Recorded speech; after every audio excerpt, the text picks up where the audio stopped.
Hey, this is Steven from Legit PC, and this is my quarter 4 review and semester 2 review of 2013 best games of the year and best games of quarter 4. So,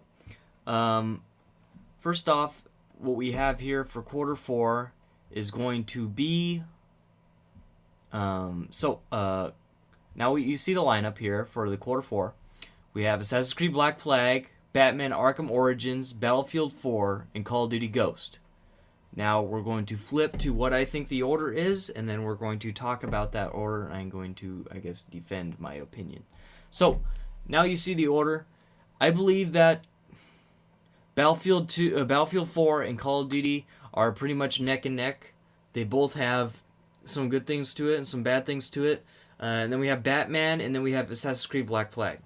Now, I think that Call of Duty Ghosts was a really good game. It was playable, and they made a lot of good advancements on it. You know, a little bit of graphics tweaking, and a little bit of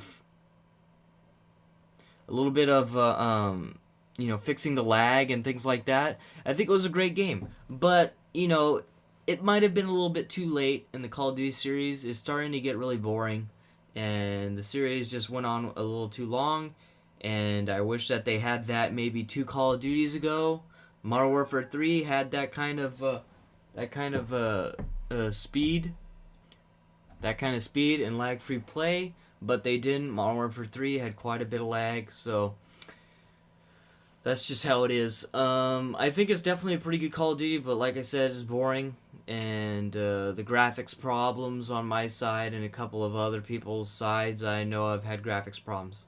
Now, Battlefield 4 is probably it's probably the best game, I would say. It would probably go over Call of Duty because it went, it went that extra mile, went to Frostbite 3, absolutely beautiful game, is up there competing with BioShock Infinite in as far as the graphics are concerned.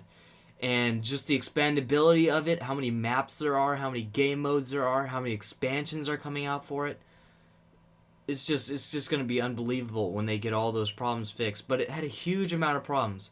It was forced out way too early, and that's why it didn't win hands down number 1. If it didn't have any of those problems, it would hands down win number 1. Absolutely right there, done. Just smashing Call of Duty in the dust. But it had those problems. And I know for some other people that they also had those problems. Talked to them, and they had the same problems that I did. And those issues just shouldn't be there. It should have been. We did a beta. It shouldn't have happened. We were in the beta. We sent in information. You got to fix those types of things. And I had friends that couldn't even play the game in the beta, and I don't think they were scared because of the beta, so they didn't want to get the game. We even got to, have internal testing of the beta. So you don't let it out first and see if they can play it. You got to, test it inside your studio before you jump on something like that, because you could scare people away even in the open beta. Now, Batman Arkham Origins is a great game. I believe that is an Unreal Engine game, and it has NVIDIA physics. Absolutely beautiful looking game. I think they went above and beyond the previous game. Multiplayer is great, single player is great, and I believe there's a lot of gameplay in there and a lot of nostalgia. Very, very, very, very cool game. Great engine platform to be on, and especially with NVIDIA physics, when there's not very many games that have that, extra plus. Now, Assassin's Creed Black Flag is pretty close to Batman Arkham Origins. I do like the multiplayer in Assassin's Creed, but there was just too many problems in that crap Uplay. I'm saying a little extra now, but that crap Uplay, man. 3 out of 4 games having problems, and that's what held this game back, is it was on Uplay. I'm just gonna be real, that's what the problem was. If it was on Steam, there would be no problem. The game would have definitely been past Batman, or even with Batman for number 2 place. And but here you see number 3. It's basically number 2 and number 3. But yeah, it just didn't perform, and I seen the forums and how many people have been having problems with it. It just was no good. No one likes to pay full price for a game that doesn't work. It's okay if it's got glitches, but if it doesn't work, there's a big problem.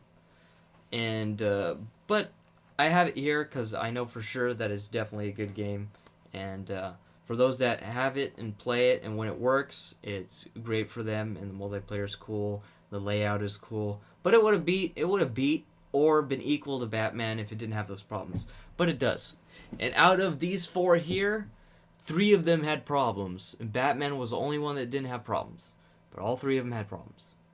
So Call of Duty Ghost had the frame lag. Battlefield 4 had, the frame lag, corrupting saves, not saving your unlocks, and things like that.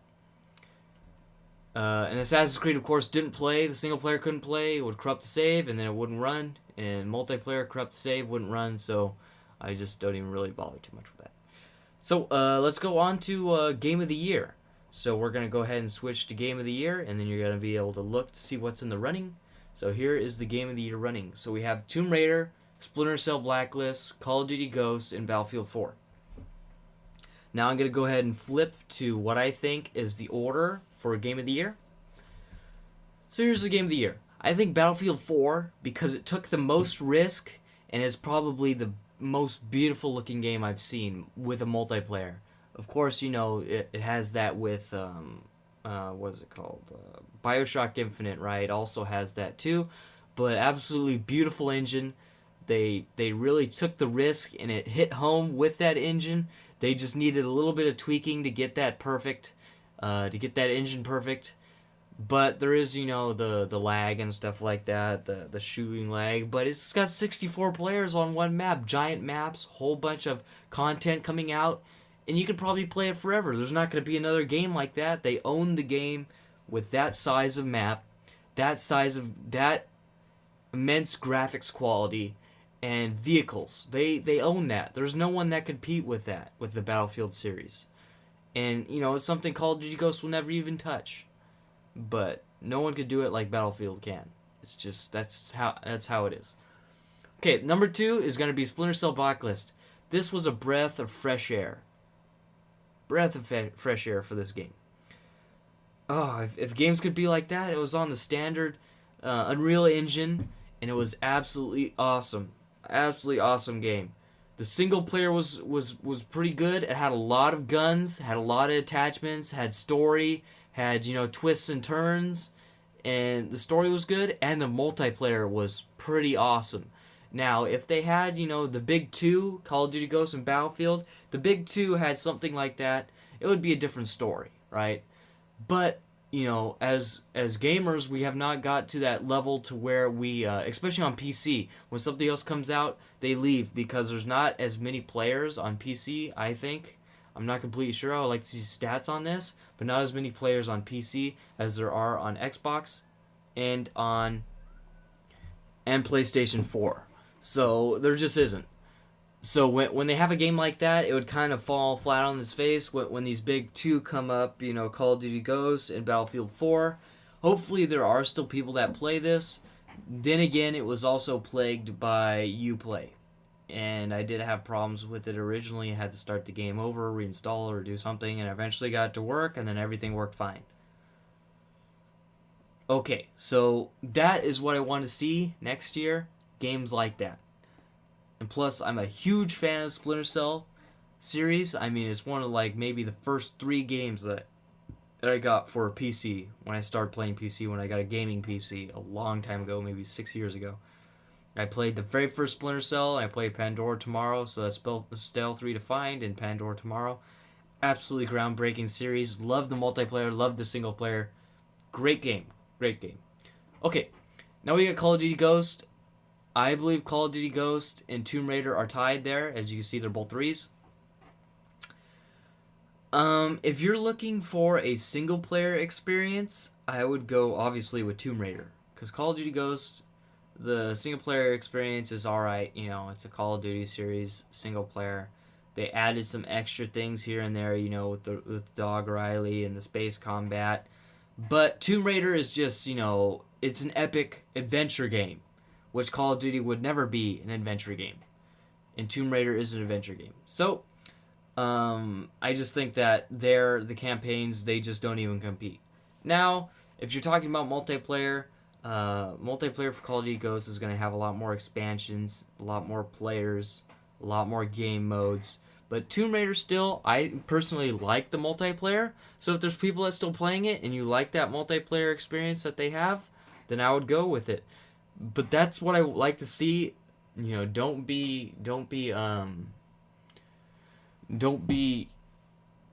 confused about how it's on here, because Crystal Dynamics make another one. This game was absolutely epic, Tomb Raider. Absolutely epic reboot. I didn't even consider the previous Tomb Raiders until I played this game, and I was like, wow, this is awesome. Engine's awesome. You know, the new Tress AFX was awesome. It's just an awesome game. A lot of gameplay through, a lot of time, and the multiplayer was cool as well. Really fun, really interesting, really new. So there, yeah. But like I was saying, for multiplayer, I get, you know, Call of Duty Ghosts is known for its multiplayer. Tomb Raider is known for its campaign. So, honestly, if it was me, and I get bored really easily, if I'm saying that, you know, whoever's listening, and you get bored really easily, I would go with maybe Tomb Raider, and then of course you would have Battlefield or Call of Duty or whatever. Or you would have Battlefield 4, but I would go with Tomb Raider and then play it. If it's got, I would look to see if there's any people still playing the multiplayer, and before you buy it, and then if there is, I would get it because it's pretty fun for the multiplayer. The game modes are really cool, and a lot of the stuff is really cool. For Call of Duty I would still for overall package go with Call of Duty Ghost, because Tomb Raider is not quite up there as Splinter Cell is.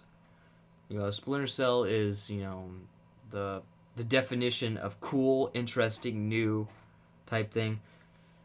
And Tomb Raider is cool, interesting, and new, but it just doesn't have that effect when it goes to the multiplayer. And, you know, it's a campaign game, really expensive campaign game. But they are getting that up there, and they did go hard on the multiplayer. It just kind of sucks that all you hear about is, you know, Call of Duty Ghosts and Call of Duty and Battlefield, because games like this should be played more on PC, and I would like to see more people on the multiplayer, which there might be. I haven't really checked it out, but I know I'm gonna keep Splinter Cell installed. I do not currently still have Tomb Raider installed, but Splinter Cell was my personal favorite. And Tomb Raider was definitely a great start. Great start for Crystal Dynamics. It's going to bring in a lot of fans for them. And there's probably fans that still play it. Still play the multiplayer and still play the campaign and, you know, going through it and trying the harder modes and things like that. But then again, back to the topic. So it's Battlefield 4, Splinter Cell Blacklist, Call of Duty Ghost, tied with Tomb Raider.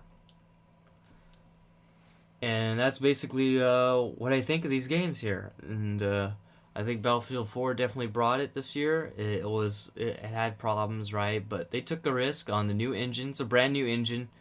You know, all these other ones, I think, besides Tomb Raider, basically had a standard engine that was maybe tweaked just a little bit for like Call of Duty Ghost. But Tomb Raider had that new engine. And, you know, all those new effects and things like that haven't been really put in a game before. Really cool. Great start for them. But Battlefield, you know, just nothing touches that. Nothing touches that campaign and multiplayer type of bond there. Especially with, you know, the giant maps, the dedicated servers, which Call of Duty Ghosts hasn't touched in a long time. So, I'm basically gonna leave it there. I could talk all day about this, you know, but this is how I defend my point that it's just I think Battlefield 4 is the best game of the year, and then Splinter Cell, Call of Duty Ghosts, Tomb Raider. So if you're looking for the best bang for your buck, I would go Battlefield 4.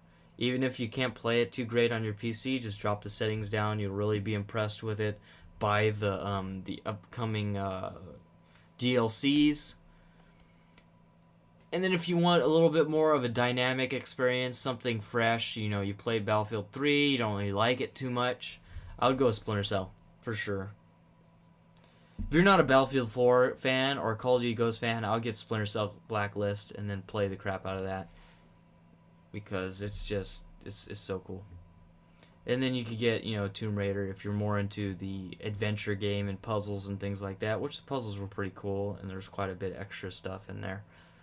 But at the end, is you know, it's an adventure game that you go through if you're a fan and into that type of thing, and then you're kind of done with it. You don't really mess around with the multiplayer too much.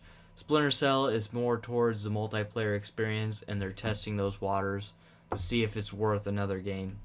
Which I do think that for both of them it's worth another game. Call of Duty, they might need to rethink their strategy. Battlefield 4, definitely like to see another one. Maybe with more things in it, because it seems like it's just reskinned in a new engine. Alright, so this has been Steven from Legit PC, and this is my review of Quarter 4 and Semester 2 and best of the year.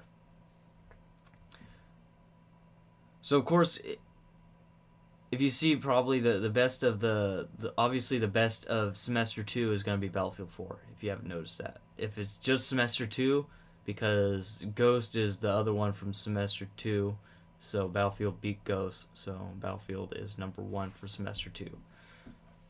So here we go. Quarter 4 is going to be tied first place, Call of Duty Ghost, Battlefield 4. Then we have Semester 2 is Battlefield 4. Game of the Year is Battlefield 4. And that's it.